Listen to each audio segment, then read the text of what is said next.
Billion-dollar ambition. It's about that time, believe it. It's about that time, believe it. It's about that time, believe it. Oh yeah, we about to do it. It's about that time. And this is the history of This beat shizzle, nigga, you know how I do it, nigga. I keep it all the way straight, nigga, to the bone gristle, nigga, to the me show, nigga, you know how it go, huh? series. Baby gangsta is my title, Al Capone is my idol. To protect and serve, I roll with my assault rifle. Christopher Dorsey, you hear me? From Uptown, Venice and Magnolia, cross Martin Luther King. And once you cross MLK, oh baby, baby, you heard me, it's on. Chop, chop, chop, chop, chop, chop, chop, chop. My daddy got killed when I was like 12 years old. When my daddy got killed, I think that's when I went astray. Monk, Nail, LC, and B made niggas lay on their face. You know what I'm saying? Some niggas kicked his door in, tried to jack him. He won't get up, you know what I'm saying? They beat him, you know what I'm saying? Then they executed him, you know what I'm saying? So after my daddy got killed, you know what I'm saying? My mama was stuck with 2 boys, and it was like, you know, there wasn't nothing she could do with me. I couldn't really control him. It was, I mean. So streets kind of took me under. Look, it took me under. I don't know which way to turn. It's the fucking hallway that a nigga had to learn. Growing up in the streets, yes, I gotta hustle. Money need to be made cause a young nigga struggle.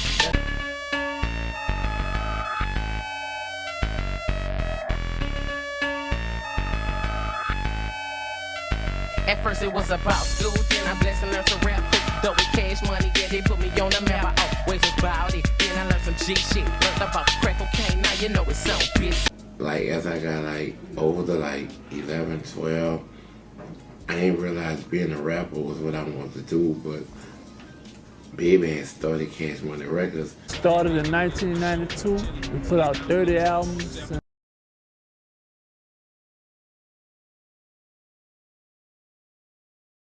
And he felt like, you know what I'm saying, at first our ball was staying, because we off the same block. When he was like 2 or 3 years old, he's really from around our hood.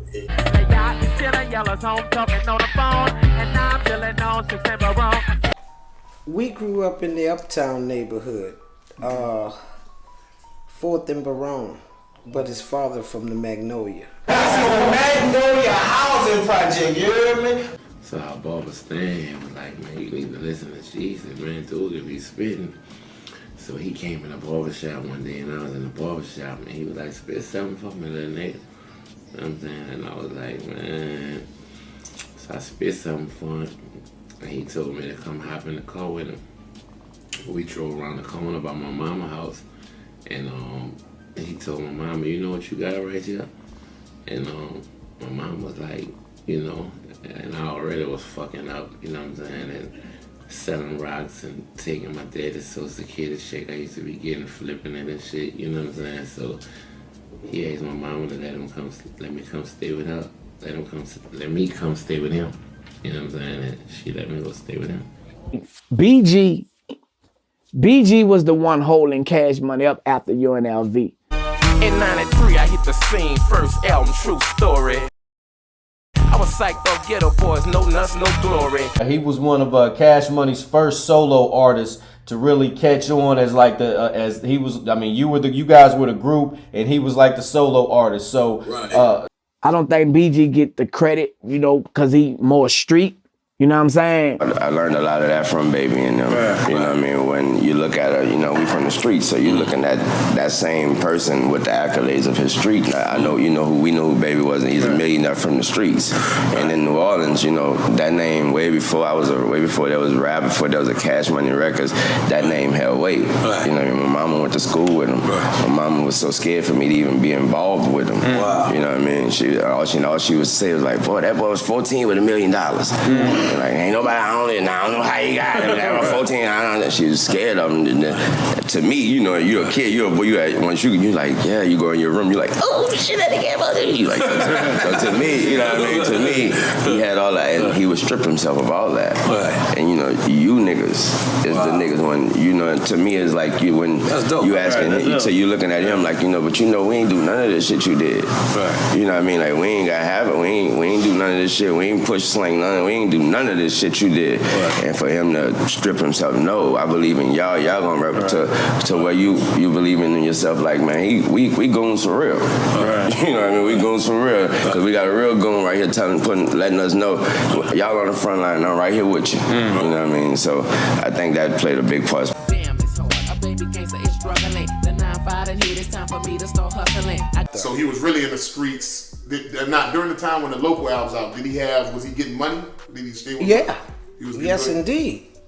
Okay. Yes, indeed. Okay. When he was like 16, he was getting like $1,000 a night. That was before they got big, really big. So now he's a teenage kid, you know, wilding and stuff like that. We were surprised at the activities that he was getting off into, but his work ethic was unbearable. You know what I'm saying? The boy work ethic was crazy, man. BG would be in like stolen cameras or something with a pad and a pen. On him. Everywhere he went, he kept his pad and a pen. He always wanted to, you know, be great at doing what he does. You know what I'm saying? I think if it wasn't for BG, bro, BG was the one putting the numbers up. You know what I'm saying? Juvenile was more versatile, and you know when he came, Juvenile had a different, the way how he said things. You know what I'm saying? And people gravitated to it. Right time, right place. Juvie did his thing, but BG told the Cash Money. BG was that dude. Now Juvie outsold him, correct. Juvie was more of a versatile rapper, I would say that. But man, Doogie, man, Lil Doogie, no. I gotta go with Lil Doogie. I gotta go with Okay. Doogie. Fair enough. And BG dropped It's All On You 1 and 2 that same year. But you missing, he dropped the Chopper City and the Chopper City first. Then I bounce back with the classic Chopper City. Hey, every nigga in New Orleans rolling with me. I mean, they got the deal off of the success of Chopper City. Yep. Bitch, I thought you knew you can't fuck with me. You won't be mine.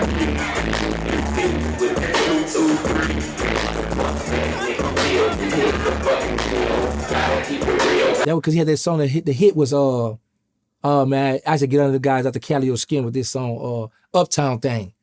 He had that verse with here's the deal, gotta keep it real, gotta holler at gangster, hot boy hard to kill.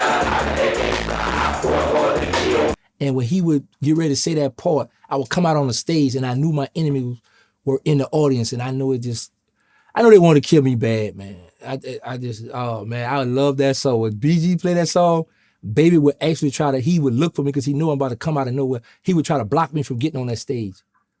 And it wasn't going to happen, man. I had to have my moment, man. Man, yo, but like I say, Juvie, and that's me and Juvie grew up together too. But BG told the Cash Money for a while, man. It was BG. Okay, I mean, you know better than I do. You know, I'm just talking from the outside. Right, yeah, that's cool. Right, and you know, a lot of the world got introduced to Cash Money later on, you know, after the Universal deal. So this is sort of like the underground. New Orleans Cash Money underground, right. Exactly. Right. So yeah, you know better than I do. But I think it came too fast for him. I don't even think he understood what was happening. When did you realize your son was addicted to heroin? When his probation officer called me and told me that they found it in his system, and I'm like, what is it? And she said, well, I'm gonna call you back and let you know about this, but I don't think it's much. Don't worry about it. I don't think it's nothing. So she didn't even know about it. What year, what years was this? Oh, it had to be in the late 90s. What was he on parole for? He got in legal trouble during this time? It was a gun he had got pulled over for that wasn't his, it was for a friend of his that got killed. And the guy showed the judge the paperwork that it was his gun. But they just threw the other guys' charges out and kept my sons. I guess everybody didn't want to deal with Cash Money. They was getting big at the time. Right. And I think that had a lot to do with it because they always was in the courtroom with us. And he from that point, that was his first time in the system, and he was stuck in the system the whole That time. was it. That gun charge stuck him in the system. And it wasn't his gun. And we tried to prove it, but... And this before they signed the big deal with Universal. Yeah, that was before they signed the big deal because when they was holding him in there for about 6 months, Cash Money kept saying, look, this boy got to drop. We got this deal, this boy Universal keep calling, they kept getting me on the phone. So he was in jail at the time? He was in jail at the time of, that's why they had to drop Juvie. Okay, so 97, you put out Soldier Rags. Oh, you right. See, Juvie dropped first only because my son was in jail. My son would have dropped first. He was the first project that was gonna drop. Then I shook back with that fucking volume 1. Real street niggas was respecting how I come. Right, because then that same year, you guys formed the Hot Boys. 226 got you in the mix, you heard me? But I guess there was another member named Bulletproof. Got a time for 50 shots, ready for combat. 50 shots in my game, leave a bitch nigga wet, flat with a boss hand. What you know about that? Hot boy hitting your set like a bad rat. Who ended up leaving the group and then got killed. No, that's his name. Well, his name, yeah, that's Derek. I'm about to go scoop up the Derek, got that STP. Why? All I know is hustle, fuck been loaded and broke. When I can ball, scoobers and drive a next bubble. Fuck getting good in $20. I ready to shine, ball till I fall, ride fly till I die. That was actually their nephew. What's up, Playboy? She's this that nigga big. I want shot at my little nephew Derek. Blood thicker than water, nigga. You know how we do this shit. We Williams for life, nigga. But yeah, his name was Bulletproof on there. I forgot. That was Derek's name. Because I've been trying to think of what little Derek name was, rap name was. It was Bulletproof. Yeah. I'm a high boy to the police, and I'm a thug on the street. Yeah, I forgot about that. Okay, and you guys put out Get It How You Live. That was a classic. Yeah. Straight off the project, stepper, nigga hot like pepper. I fucked your old lady last night, then I left her. That pussy was a fool. I wish I would've kept her. Niggas in the hood saying I'm a rapper, but Right about now, we about to bring up A-Town, put your hands together. Straight out of New Orleans, Louisiana. It's Juvenile, the Hot Boys, the Big Town.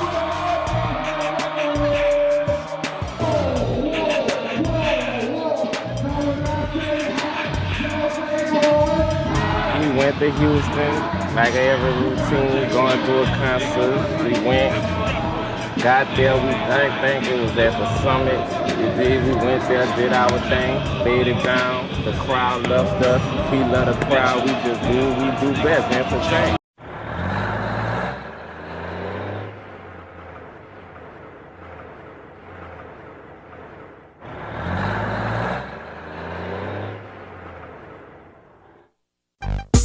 Shit just too real.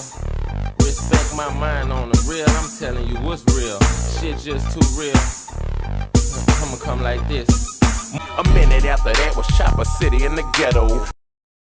I coulda came harder, I kept it a little mellow. I made it when I got my gold plaque. You know what I'm saying? When I got my first gold plaque.